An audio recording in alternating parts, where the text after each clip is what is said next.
The quick hello comes from the instigator of this entire project, which is my old friend Guido Ottolenghi. And Guido is now the president of the Museum for Jewish Heritage and of Shoah Remembrance in Ferrara. And we are very privileged to have the director of the museum, Rabbi Amadeo Spagnoletto, who is going to start us off this evening with a little bit about the museum.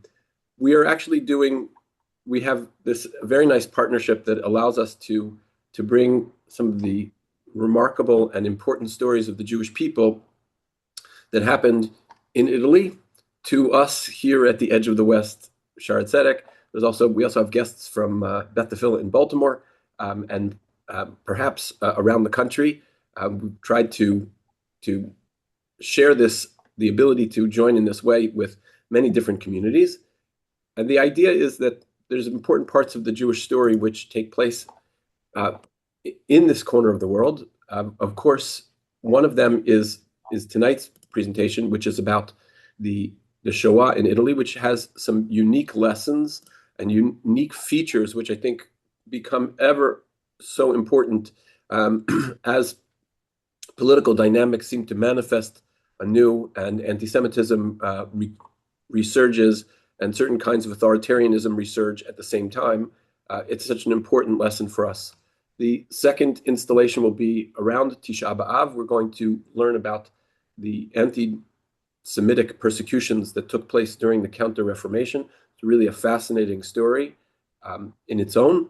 And then perhaps one of the most unique stories in the history of the Jewish people, near Remembrance Day, that will be somewhere around November 11th, we will learn the story of the Jewish Brigade, which was a brigade of Israelis, essentially, that served in His Majesty's forces at the time in northern Italy. Many of them are buried in Italy, the ones that fell in battle, and they have a very, very unique story that the museum is the unique custodian of. And so I'm very grateful to our presenters tonight, Rabbi Spagnoletto, Gadi Schonheit, and Enrico Fink, for making time for us and giving us the ability to learn about this very important story. And with that, I will turn it over to Rabbi Spagnoletto. Thank you so much, Rabbi Rosenblatt, and to everybody. Thank you also for this partnership between Shaare Zedek congregation and our National Museum of the Judaism and the Shoah place in Ferrara. It's a very, very pleasure, and we are grateful about the people who wanted to organize, and especially you, Andy Rosenblatt, to organize this path of partnership between the museum and your congregation. Yes, you were right. We are beginning this night for you, your morning, sorry, but we are close to our night about the Day of Remembrance, the Giorno della Memoria here, the 27th of January, and we will pass during the year about the other interesting webinar about the brigade and about the story of the Jewish people here in Italy. I just prepared some slides to introduce our museum, and after I give the floors to our guests that are the best people this evening. And so, with your permission, I share my screen.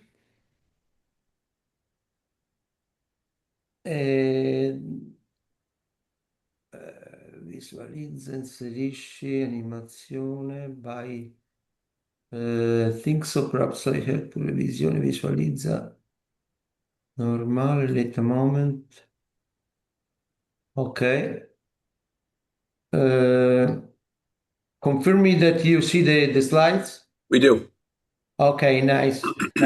This first nice is an image about our museum that is placed in Ferrara, and the museum tell the stories of the Judaism in the 2,000 and more years that is settled the Jewish people in Italy, and in the meantime also the remembrance of the Shoah, the Italian Shoah, and as you can see, the National Museum came out by a law that was ruled by the parliament unanimously on 23 and on 26.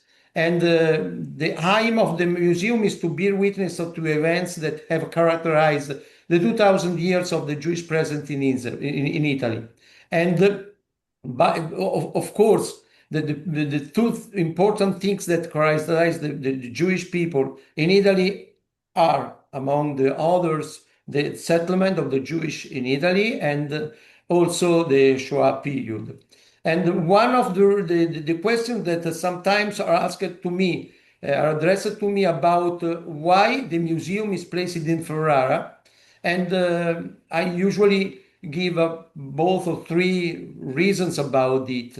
The first of all is the unique city of Ferrara, where the Jews were settled during the Middle Age and remained there for almost 1,000 years without interruption. And also because, as you can see by these images, the ghetto of Ferrara is well preserved. It's one of the most well preserved neighborhood in Italy, or Jewish neighborhood in Italy. And perhaps you know about the Venice ghetto, but also Ferrara's ghetto is quite large and includes some interesting places like the building of the synagogues. But the museum is placed in the city, but in another neighborhood, very, very close, have just 5 minutes walk from the ghetto to our museum. The second reason is, of course, our task, that is to permit the schools to come to visit our museum. And Ferrara is a strategic place for the central and north Italy.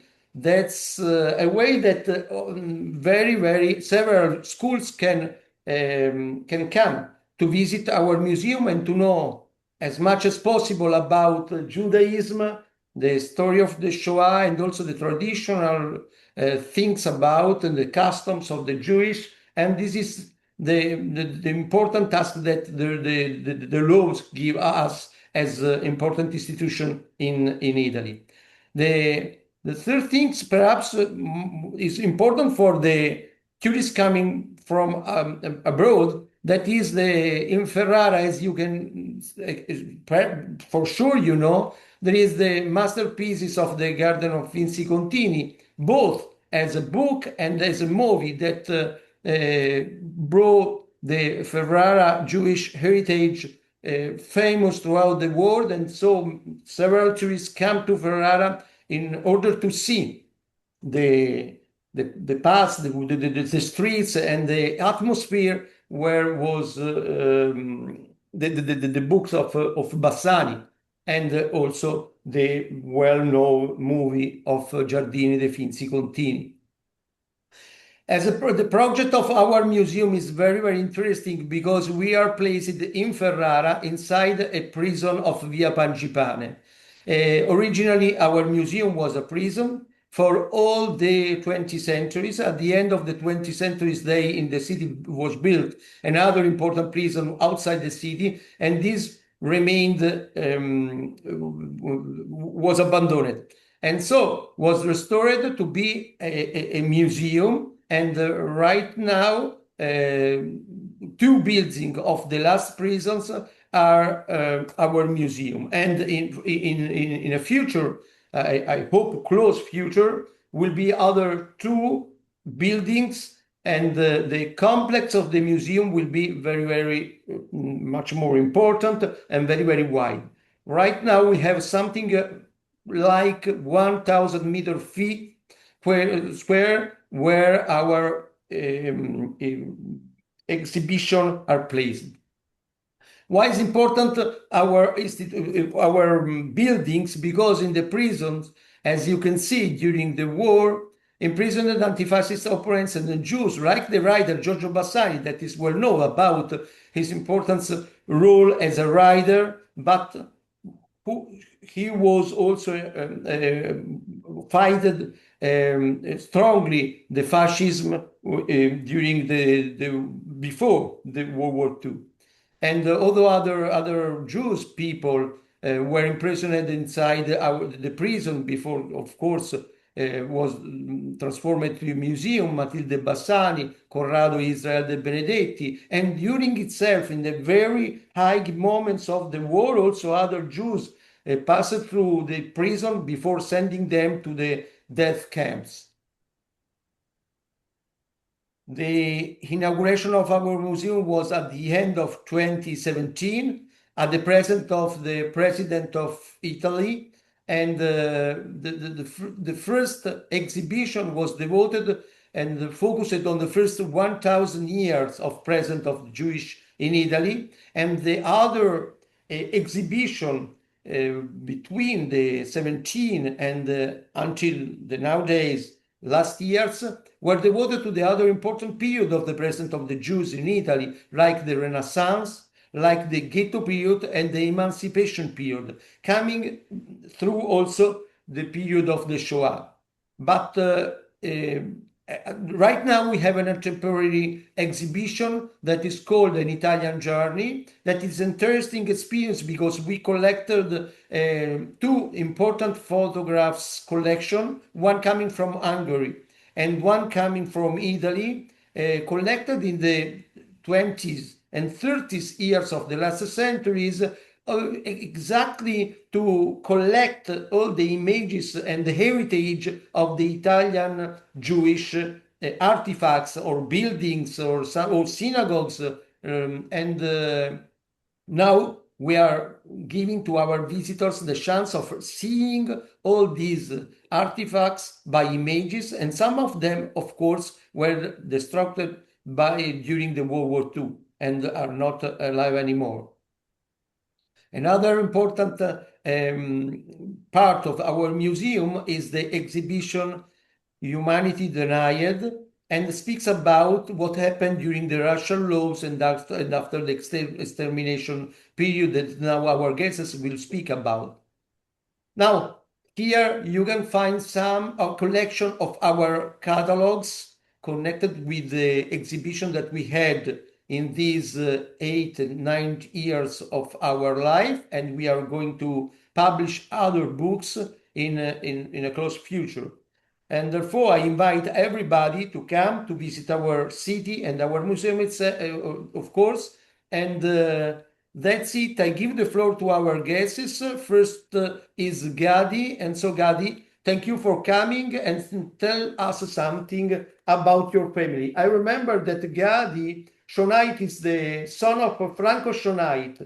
And in the February 44, Franco, together with his parents, Carlo and Gina, were deported, and it's an extraordinary story. I don't want to say anything more because his nephew, his son, will speak about them, giving us the importance of this story placed in Ferrara during a tragic period of the World War II.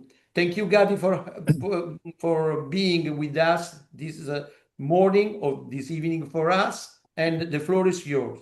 Rabbi, can you just close your screen sharing? Of course, yes, of course. Sorry. Okay, thanks a lot for your invitation. Good morning and bonjour à tout le monde. I'm here to talk to you about the history of my father, one of a few survivors that experienced in a Nazi lager.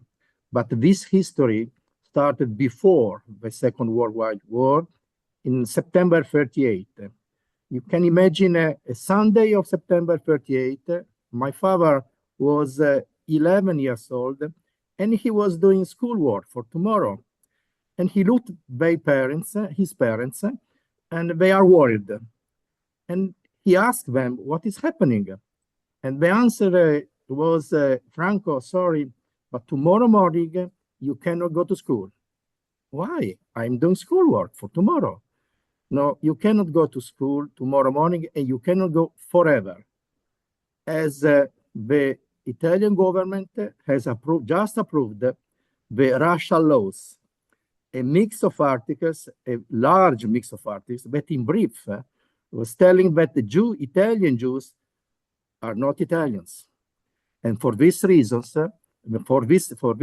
they cannot frequent a public school, just to give you an example.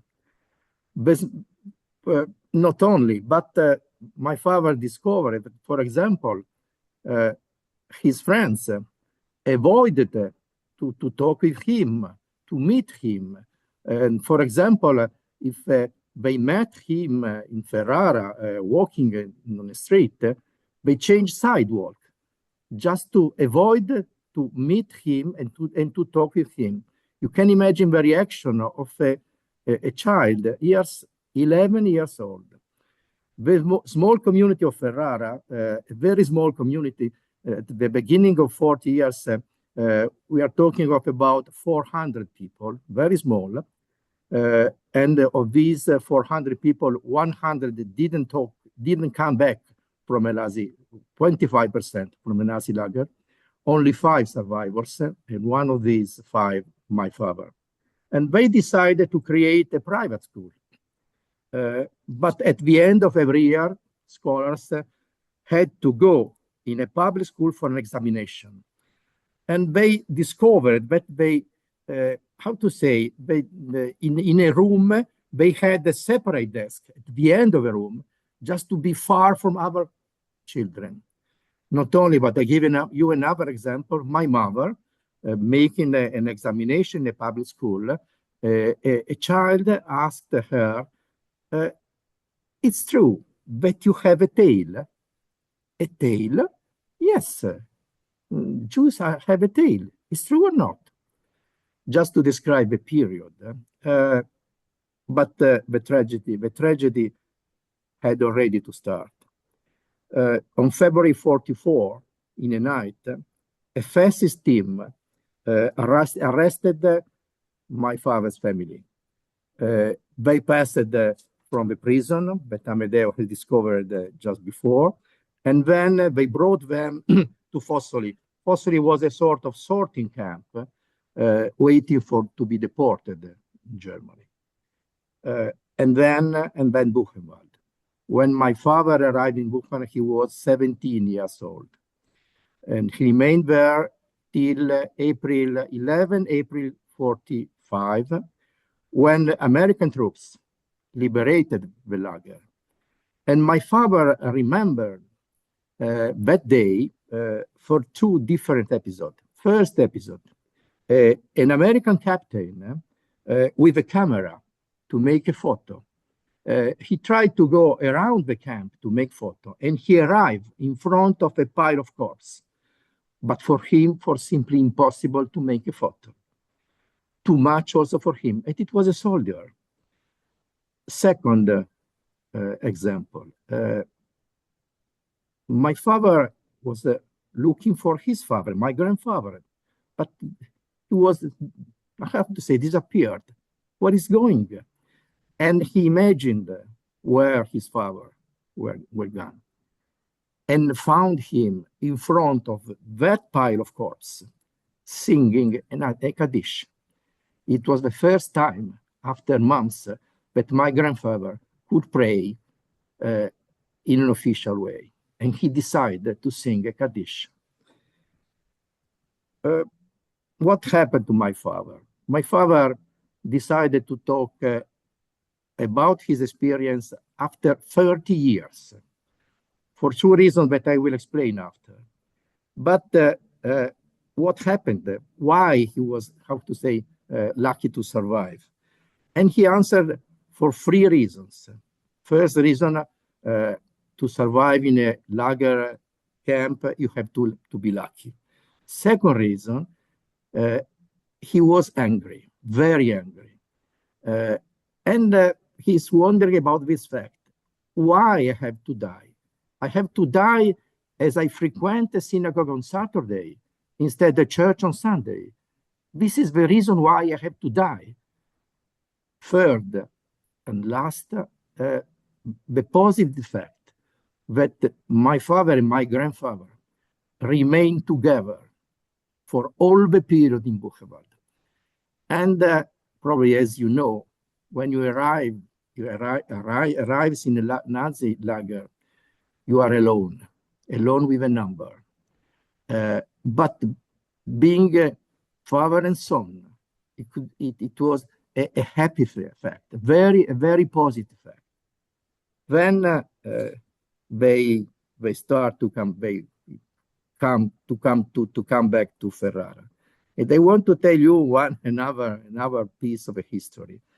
My father and my grandfather arrived in Munich. The Munich was a big German town destroyed by American bomb. And they arrived in a square. The square was empty, totally destroyed. In the center of the square, there was a statue. My father went there, and just to pee, to make pee. My grandfather was very traditional, stopped him, Franco, what are you doing? The answer, to thank them for their hospitality, I wish to leave a present. And then they arrived in Ferrara. For 20 years, as I told you before, my father decided not to talk about his experience for two different reasons. The first reason is very clear, easy to understand. It was simply impossible for him to describe the life in a lager. But the second is at the same time important. My father used to tell that the Italian country didn't come to terms with the national responsibilities. I give you two examples, just to be more clear. My father restarted studying, then started to frequent university, and in 1948, he won a scholarship to pass 3 months in UK. But at that time, it was simply very difficult to have a visa to fly from Italy to UK. There is a sort of very, very strange peace from UK and Italy. And my father asked help to, how to say, a good friend of him, the Archbishop of Ferrara. And the Archbishop of Ferrara told him, don't worry, Franco. I'll ask to the police department, you will have a visa. And the day after, he called him, you can go to the police department, the passport office, to receive your visa. My father went there, entered in that room, and looked at the chief of the police department in the passport area. He looked at him and he recognized him. Mr. Allegretta, the chief of the passport department of Ferrara Police in 1948, 4 years before, was the chief of political department. And he deported him 4 years before. He has only changed office. And when my father decided to start talking about his experience, boys and girls asked him, but did he recognize you? Sure, with his name, Schönheit in Ferrara. Sure, and what did he tell you? Nothing. He gave me the visa and he told me, have a nice journey. Also, 4 years before, he told me, have a nice journey. This is only one example. The other one example, Mr. Azzariti. Mr. Azzariti, in 50 years, became the president of Corte Costituzionale. Corte Costituzionale is the highest official body of a law in Italy. But Mr. Azzariti, in 1938, was the people who wrote the racial laws. After 15 years, we see him in another important office. Just to finish my interview, my intervent. Every year for the official Memorial Day of Shoah, I wish to remember a young cousin that I didn't know. The name was Giuliana, 5 years old. The only idea to arrest and kill a young baby could be, how to say, a plot of a movie, of a horror movie. But it wasn't a movie. And this happened in that recent past, also in the country of Dante, Michelangelo, Giotto, and Leonardo da Vinci. For this reason, against these infamous cowards. This was fascism. But for this reason, we have to teach it to young generations, just to avoid it for the future. And I finish my speech with a phrase of my father that is in my heart, that he used to pronounce during public events. We have passed what we passed. We have to become the teachers of the battle against discrimination of man against man, with no exemptions of type, religion, nationality, provenance. Thank Daddy for teaching me. Thank you, Thanks a lot. Gadi. Thank you, Gadi, for this emotional, really vibrant presentation of the history of your parents and also the history of your grandfathers and grandmothers, Miss Gina, that beloved one. And since you didn't share nothing about as images, I would like, if you, with your permission, I have some pictures of your father. May I share these pictures and to show the people the figure of your father, if with your permission? Absolutely, yes. I can Thank you. describe them. Just perhaps you can Yes. Yes. This is you just a minute. comment. Yes. Yes. What Yes. are them? This is my father in 1955, 10 years after the liberation of Buchenwald. They invited him to be present at a international ceremony, just to remember this lager. And he decided to go. This is my father in 1955. Same photograph. Okay. What about this one that we know, but somebody Yes. don't know? This synagogue was destroyed by fascists in 1940. Totally destroyed. This is the synagogue of the Ferrara synagogue, the Italian, Yes. synagogue of Ferrara. Yes. How was that destroyed? Wait. Yeah. How did it become destroyed? For those of us all the Was way on the other destroyed side. by the fascists on 42. On 42, Yeah, 42. Fascists, yes.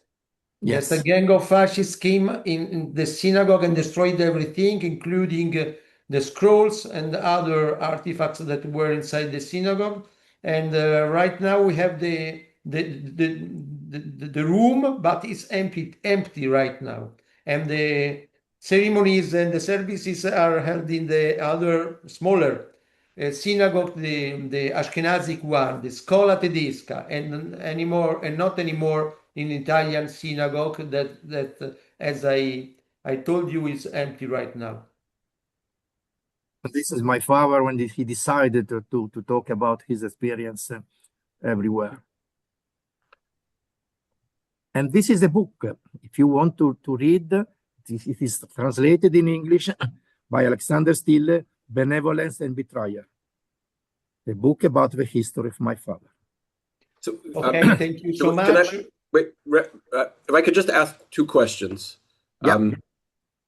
Because I think many of us who learn the stories of the Shoah in different places, and there were many American psychologists who did all sorts of experiments about group thinking, and there's Otto Klemperer, The Language of the Third Reich, and various investigations that we're more familiar with about how Germany became swept up in such profound anti-Semitism. But I'm wondering if you might be able to just give us a little background about how you see Italy having made such horrific errors, and maybe also we could say this to the end if after Enrico speaks, but how Italians process the lessons of this, of what happened and how it happened. If you visit a brief answer, then to Amadeo and Enrico, if you have the occasion to visit Milan, in Milan there is the Memoriale della Shoah. Memoriale della Shoah is a place where you can look at the trains, the real trains for deportation. But at the beginning of the Memoriale, there is a word, indifference. The majority of Italian population were simply indifferent about happening to the Jewish population. Nothing. It doesn't regard me. It's not a problem. You cannot forget another thing, that at the beginning of 40 years, the Italian Jews are about 40,000 people. And in a country of 50 million people, the majority of Italian population didn't, in any case, didn't meet a Jew. So they didn't know what happened. So for the majority, indifference. But also in Germany, the same, indifference. It's not my question for me. It's not my problem. Thank you Amedeo. for the answer. And now I'm going to present Rico Fink, who is a very famous musician, a scholar, and I want to present him as my Haveruta. I studied with him during the time that I was a rabbi there in Ferrara, and was really amazing. One of the most beautiful experience that I had, but beside this, that is something that is connected to my personal experience. He is also the president right now of the Jewish community of Florence, that is the third community in Italy. And beside this, he turned extensively in Italy, Europe, and the North America and South America in the theaters, bringing his works, and as a musician, and not just a musician, also as an actor. And recently he wrote a novel dedicated to his family, entitled Patri Lineare, and speaks about his roots, of the Ferrara roots. And therefore he is here to speak about the story of his parents, his father, and his relatives, that is not so happy like was the Guardian one, that was not happy at all, of course, but here there is a deeper tragedy. And so I give the floor to Enrico. Thank you for being this morning with us. Thank you, Amedeo. Thank you, Rabbi Rosenblatt. Thank you, Gadi, and thank you to everybody who has joined us here today. I will try I'll do my best to give a picture that starts with my family, but maybe is also a sort of case study about Italian Jews during those difficult times. I will share some images, some slides. Let me see if that works. Okay, so here it is. Oh, this should be it. Okay, do you see the presentation? Yeah, I hope so. The title? Yes, we see. Okay, good. So I will be speaking about my father's family. I'm calling it the Bassani Fink family because he was his mother was Bassani and his father was Fink, which is also my family name. And as I said, this is a personal story, but also maybe a story that gives some insight on what happened in Italy during the Shoah. Let me start this story with this is the entrance to the Ferrara synagogue today in Via Mazzini in Ferrara. And as you can see, there are on the right, you can see the inscription with all the names of the deportees and the people who died in the extermination camps in Poland and Germany. But let me do a small time travel with this photograph. I'm starting by putting just over it a photograph from 1934 and of the same exact place taken from the same exact spot. And this that we have here now is the marriage of my grandparents. So they were married in front of the synagogue, in the synagogue, and this picture is taken in front. You can see my grandmother here, Laura Bassani, and my grandfather, whose name was Isacco Isidoro, Itzhak, let's call him Itzhak Fink. And the story starts here. This is 1934, and the reason why I started here is because one of the particular elements about the story of my family is that My father's family was actually the union of two very different Jewish uh, people that lived in Italy at the time. One part was the Bassani part, the family of his mother. This is a very ancient Italian family, typical of Italy at the time. This is a picture that you see taken in just when my grandmother, who is the young child on the right bottom left corner, dressed in white. This picture was taken when she was a few years old, and there's the whole family, the whole Bassani and Anao family. And a very traditional, very ancient family, Jews that had been here for centuries and centuries, dating back from a long time before the Renaissance, and so very much an integral part of Italian society. Very Jewish, not at all assimilated, or at least not assimilated religiously. They were very religious. They were a family that felt very deeply their being Jewish, but still a very Italian family. The Just a very brief historical note here. The early 1900s were a very special moment, the late 1800s and early 1900s in Italian Jewish history, because Italian Jews participated actively to the Risorgimento, which is in the middle of the 19th century, in the middle of the 1800s, when Italy became united as a nation for the first time. And Jews were a part of this process and were rewarded, becoming citizens, full right citizens for the first time in the centuries-long history of Jews being part of Italian society. And this is was a typical family of that period. Jewish family, very much a part of Italian life.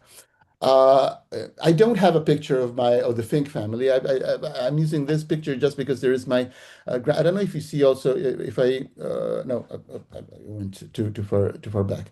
I don't think I can point to and my technology is not good enough to point to figures. But in any case, there's my grandfather is in this picture. This is a picture of the Hatikva Chalutzim, the Zionist group in Gorizia, and the first young people Zionist group in the early 1900s, I think 1920, something like that. And I use this picture because there's a couple of two, at least two people of the Fink family. There's my grandfather, who's in the middle with the black tie. You can see him, I think, standing up in the back row. And one of the girls here on the left is his sister, Esther, which we will see later on. So I don't have a full picture of the Fink family, but they were very different. The Finks had arrived in Gorizia and later moved to Ferrara in the early 1900s, with a history not dissimilar to that of many American Jews, escaping from pogroms, trying to find a better life, and the possibility of life coming from Eastern Europe. They came from Volhynia, from what is today Ukraine, so some 100 kilometers below Kiev, and they came and found a life here in Italy. Gorizia was not yet Italy at the time, but let's not complicate our lives too much. In the 30s, in the end, they were living in Ferrara. My great grandfather, of whom unfortunately I do not have any picture, he was the father of this guy, my grandfather here. He was the Chazan in the Ferrara synagogue. His wife, my great grandmother, was the one who the director of the old people's home in the Jewish community, and my grandfather and my grandmother were living at the beginning in Gorizia, but they moved back to Ferrara when the racial laws of which Gadi spoke came into effect and made it difficult to survive. In Ferrara, they had deeper roots, and there was the Bassani family, who was in trouble too, but at least was a richer family and more connected, and so easier to live there. It's a complicated family, so I did a sort of genealogical tree here. And the end, in the bottom, is my father, Guido Fink. His parents, you can see going from the bottom upwards. You can see Isidoro Isacco Fink, my grandfather, Laura Bassani, and the two families, the two blocks of families on the left and on the right.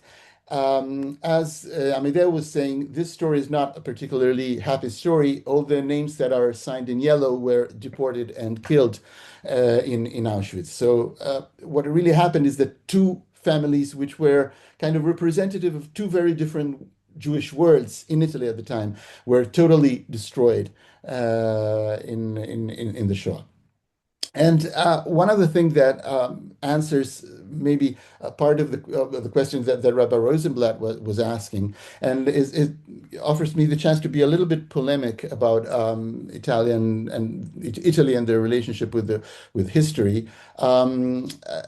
All of these people that you see here that were deported and killed were killed in Auschwitz, obviously by the Nazis, but where everybody was arrested and put into detention and brought to the first concentration camp in Fossoli by Italian police, by Italians, by fascists, not by Germans, not by people coming from outside, but by their own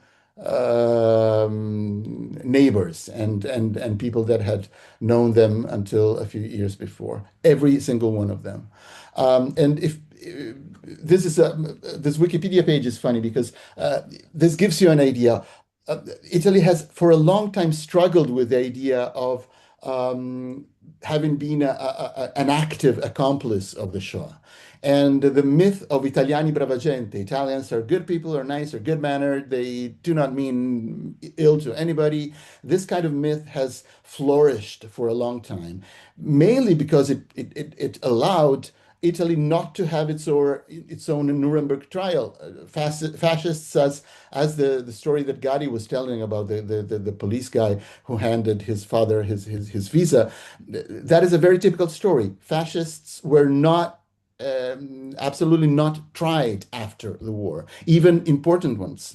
Very few people were actually held accountable for what they had done during the period. The whole system of fascist rule just transformed, and the people just became integral part of Italian bureaucracy later on. So the myth of Italian good people was kind of, something that was instrumental to this situation. And you can still find traces of it, even though historians have destroyed that myth totally. But you can find traces of it. If you see this this English language Wikipedia page on the bottom of you can see the Italian police and fascist militia played an integral role as the Germans' accessories. You can see just at the end of the paragraph there. Now, if I give you the Italian version of the same page, which is about Jewish deportation and murder during the Shoah, just in the beginning of the last paragraph,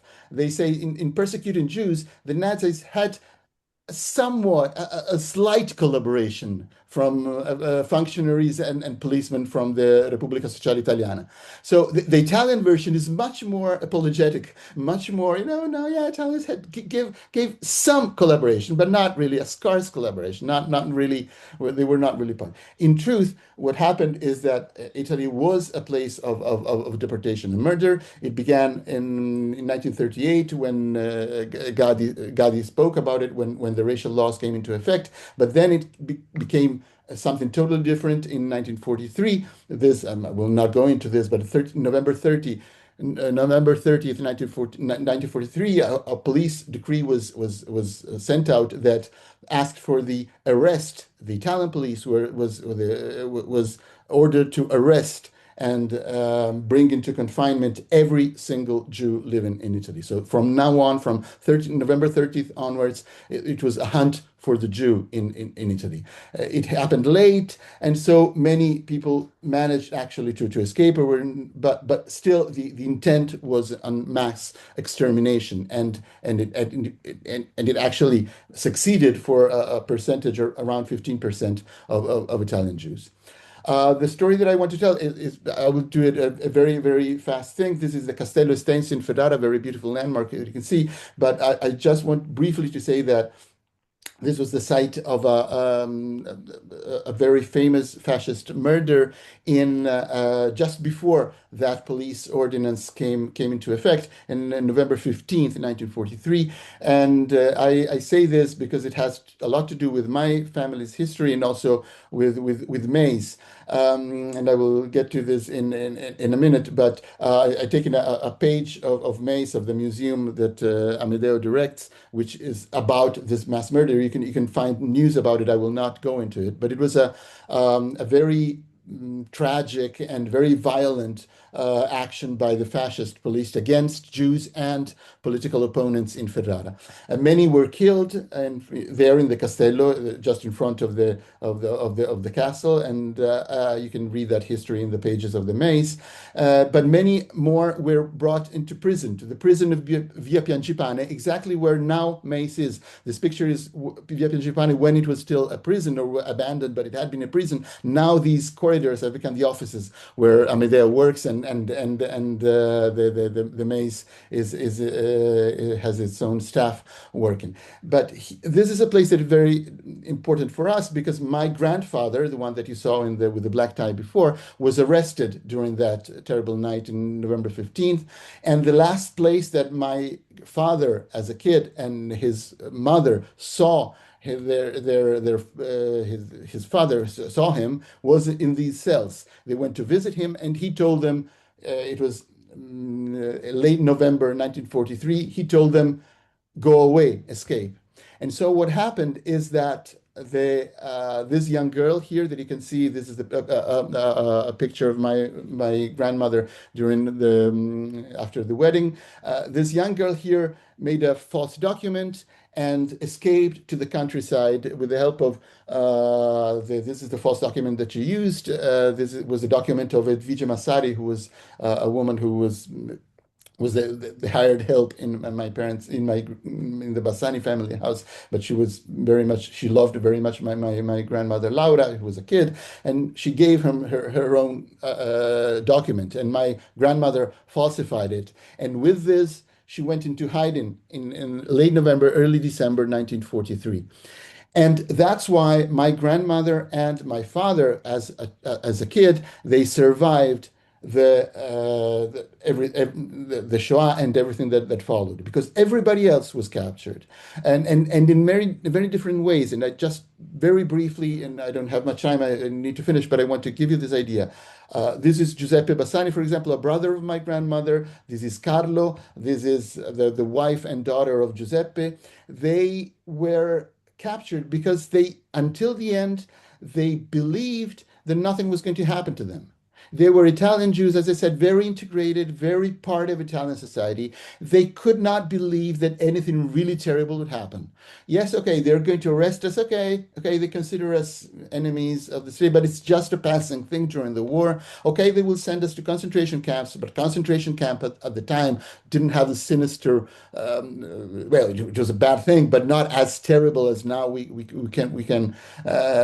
know. So it was just the idea of being in prison somewhere for the duration of the war. They were convinced that nothing bad would be happening to them. And so they remained until the very last, and on February the 5th, 1944, the day that Gadi spoke about, they were arrested together with Gadi's father and grandfather and all the Ferrara Jews. Whereas only my grandmother and the sister of Giuseppe and Carlo and my father escaped because my grandfather has been arrested, and I told them, go away, flee.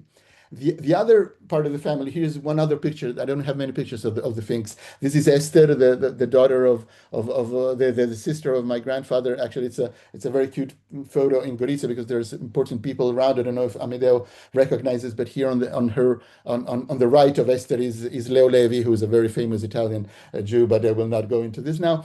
Esther here in Gorizia in the 1920s. And all the others, they had moved from Gorizia, came to Ferrara to hide together as a family. They had that family had come from Russia. They had a different idea of what might happen, and they decided to find a place where they could all be hidden together, all the things. It was my great grandfather and great grandmother, so with their three children. My grandfather, his two sisters, with their families and children, and they all found a place in the countryside where they were hidden. They paid money to be hidden by a family, and on February 5th, that same family sold them to the Italian police. And so everybody was arrested because they were betrayed by these people who had taken them in and sold to the police. So everybody went first to Fossoli, which is an Italian concentration camp near Carpi, near Modena, in the north of Italy, and from there given over to the Germans and sent to Auschwitz. Everybody died. And this is once again the picture of all the names of the people that died. As I said, it isn't. To me, this family is not only a personal matter, it's also somewhat of a case study. Two very different Jewish families, very different Jewish words, Italian, traditional Italian, ancient Italian Jewish families, immigrants who had just recently come in. Two very different reactions in 1943. The recent immigrants decided that they wanted to hide, to escape, but they didn't make it. They were betrayed. The Italian, the more assimilated Italians decided that nothing bad was going to happen, and they were betrayed as well by their fellow citizens. And also two different things that happened. The history of my family is well, a history of help by people, because my grandmother survived because she was helped by Edvige Massari, this generous woman, and also in the countryside where she hid for a year and a half with my father as a child. In the end, people knew that they were Jews, and obviously, and they were not given over to the Germans or to the fascists. So they were actually saved by the people that were around them, or at least not betrayed. Instead, the other part of the family was totally sold and betrayed by them. So that just about wraps it up. Just my last slide is about the book that Amedeo was speaking about. I published last year a book here in Italy, which is called Patrilineare, with that picture of my grandmother.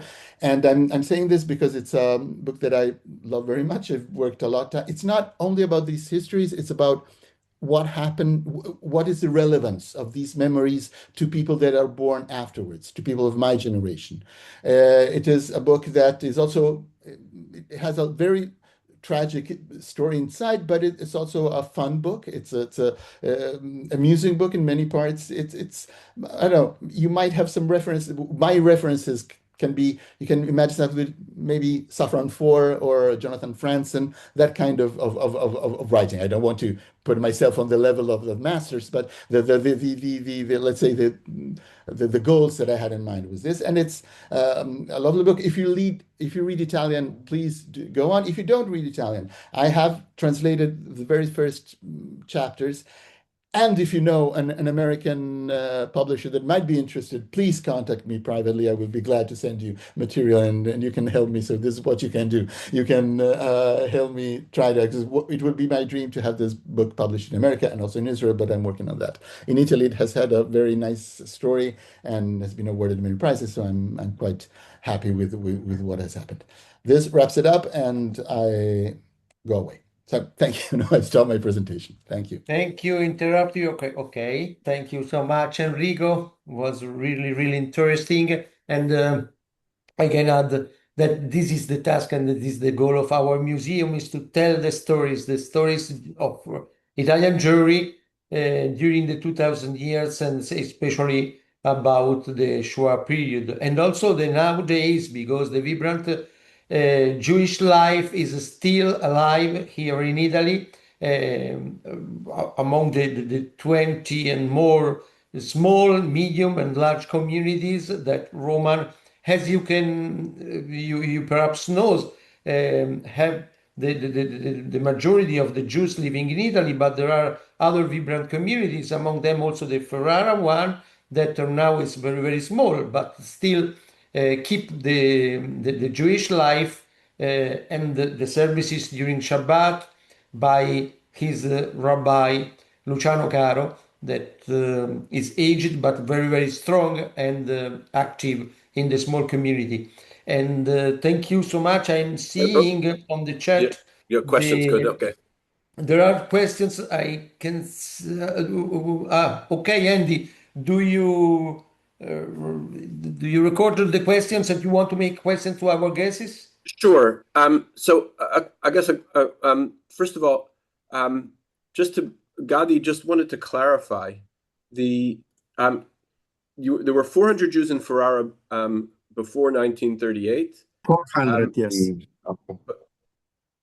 And then And how 100 many died. 100 died? 100 died. And those 100 were all deported to Auschwitz, or the majority of these 100 people died in a Nazi lager, were deported in Auschwitz. 90%, yes. And so the other 300 survived through a variety of being hidden in different ways. Part of the Jewish population of Ferrara was able to pass to Switzerland, for example. Oh, okay. Or in other countries near Italy or in the South Italy. It depends. At the end of the war, about 200, 250 Jewish people remained, or come back or remained in Ferrara. That is a small community. The reason why my father and my grandfather went to Buchenwald and not to Auschwitz, as the rest of my family, is due to a mistake done by Nazis. They were thinking that considering my name Schönheit in Deutsch German means beauty, they decided that my father and my grandfather were politicians and not Jews, a mistake. And for this reason, they went to Buchenwald, not to Auschwitz. It's incredible. It's simply incredible. Wow. Okay. And another question, which was a related question, is your father returned to Ferrara because he had nowhere else to go, or? Well, he returned in Ferrara with his grandfather, with his father and his mother also, and then restart studying and remain in Ferrara till the end of 40 years. And then he found a job near Milan. So all the family decided to transfer in Milan. Okay, I see. So, and one last question, maybe for the three of you, bring us forward to today, in terms of just curious about how the Jewish community is regarded in Italy. Is there a worry about either Italian fascists who want to bring back,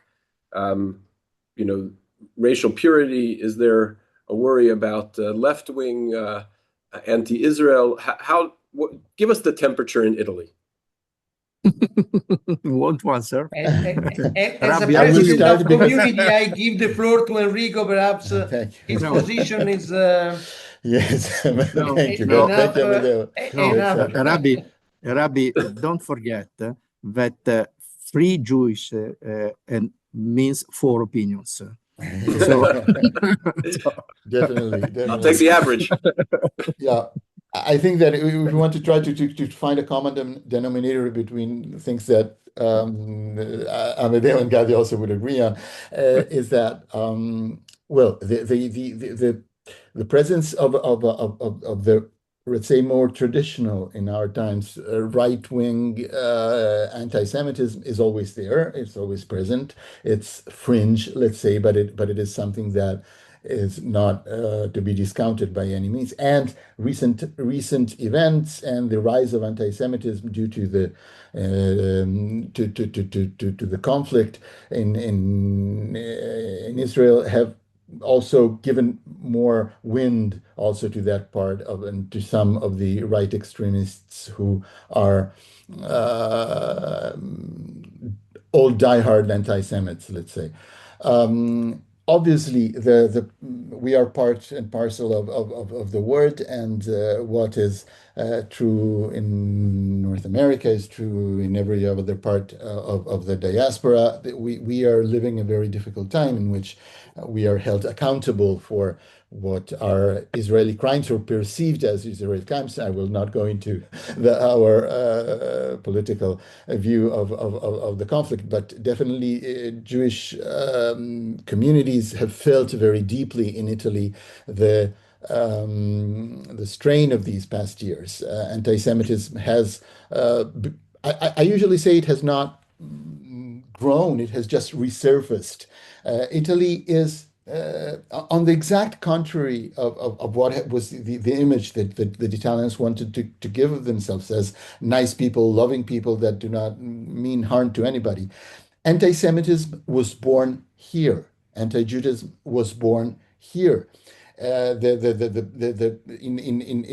Even before Italy was Italy, European anti-Judaism and then later on anti-Semitism has deep roots in our soil, in the long history of Italians, of Jews in Italian soil, and not only because of especially because of the coexistence with the Christian, with Catholic word, but a lot of the stereotypes and the ancient bias against Jews has a lot to do with Italian history and Italian culture, and it resurfaces periodically when the situation calls for it or allows it or gives new situations. And so it has happened in a dramatic way during these past 2 years. After October 7th, we have seen a dramatic increase in hate on social media, and communities have felt it very much and tend to be very on the defensive, obviously. And so it is a very, very difficult. Also, this celebration of the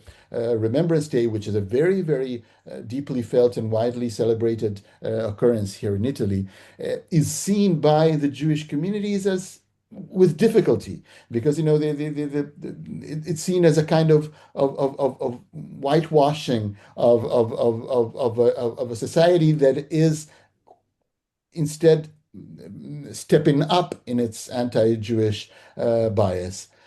So the situation is complicated. I am not terribly pessimistic. I hope that I see, but I will not go into personal opinions right now. What I say is, as the Jewish communities, as I see them, as a president of one, as I see, is that we perceive a very, very steep rise in anti-Jewish culture. This is not on everybody's part. I mean, there is a part of of Italian society who has learned a lot in the past 25 years that the Holocaust Remembrance Day has been in place and has caused the Jewish history to be taught in schools, and the history of the Shoah to be told to schools and to students. This has changed a lot of things, and also the relationship with the church today is complicated in these years, maybe, but on the whole, a very, very, very promising situation for Jews in Italy. So it's a complex moment. I have a question for me. If my father participated in any Holocaust survivor gatherings in Jerusalem or anywhere else, yes or no? Yes, after 30 years after the finish of the war, as for a lot of time, he decided not to talk about his experience. But when he decided to start talking about only at the national level, for the simple reason that my father didn't speak English, only German, unfortunately. But he didn't want to visit Germany to talk about his experience. So at the national level, a lot of meetings, especially at school level, talking with students about his experience. This is true. Thank you. And I want to thank all of our presenters, Rabbi Spagnoletto, Gadi Schonheit, Enrico Fink. learned a lot.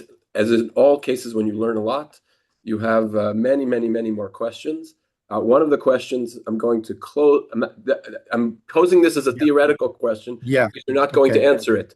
And one of the questions Up was, to you. where did the community of Ferrara come from? But I think that is a perfect teaser for me to tell you, you need to come to our next session about the Counter-Reformation, because how did Jews get to Ferrara? There's a very good story. First of all, you should know that all Ashkenazic Jews were once Italian Jews. We might deal with that a little bit, but Okay. Italian Jews came from many, many places, and we in the West, we're used to dealing with Ashkenazic and Sephardic as if there's only two choices. And every Italian will tell you there's many more than two choices. And so this is something we all have to learn about. If you're planning a trip to Italy and you want a phone number in Ferrara, you want to visit the museum, I'm happy to make a direct connection. We dream one day of putting together a trip because tonight we did the Lacrimose story, the sad story of Ferrara. I have to tell you, this is an unfortunate gravitational pull of Jews. Italy has the most beautiful synagogues and the best kosher food of any of our subdivision. Come to Rome. We are a wide choice of restaurants right now. So what you are saying right now was something connected to the past. But right now, if you come to Roma, and I think in the future also to Ferrara, you will have a good food, also kosher. So my dream, you can message me after and say you want to participate, is to do a kosher tour to Emilia Romagna, where we see the beautiful synagogues. You should also know that the first yeshiva university, a combination between yeshiva and medical school, also in Italy. There's so many things about Italy that you don't know, I haven't discovered. It's worth going. It's worth going for the food. It's worth going for the synagogue. Please God, we will have the opportunity to have a long and fantastic relationship. We are waiting for you. Okay. Okay. All We right. are waiting. Bye-bye. Perhaps Guido want to add something as the president of our work foundation. I only want to say bye because unfortunately I have to Me too. close the Of course. computer at the I have moment. to- So Okay. let me just Me give my too. thanks to Rabbi Rosenblatt and to Ciao everybody. Enrico, grazie tante. Ciao Ciao. Enrico, Guys, grazie, thank you. Ciao a arrivederci. Ciao, ciao, Ciao, ciao. see you. Okay, Ciao. Guido, you're on. No, just I really enjoyed listening, and I'm really glad that Andy, you were able to organize that together with Amedeo Spagnoletto, and I thank all the people from Vancouver, where I have been, and love the community and the city, and where one of my children had the opportunity to study for a year at King David High School. So I am very fond of Vancouver and of Sharet Zedek. Well, Hope to thank see you in Guido. Italy. Okay, looking forward. Okay, call to everyone. Thank you for joining, and everyone have a fantastic day. Till we meet again. Okay. Thanks. Thanks What everyone.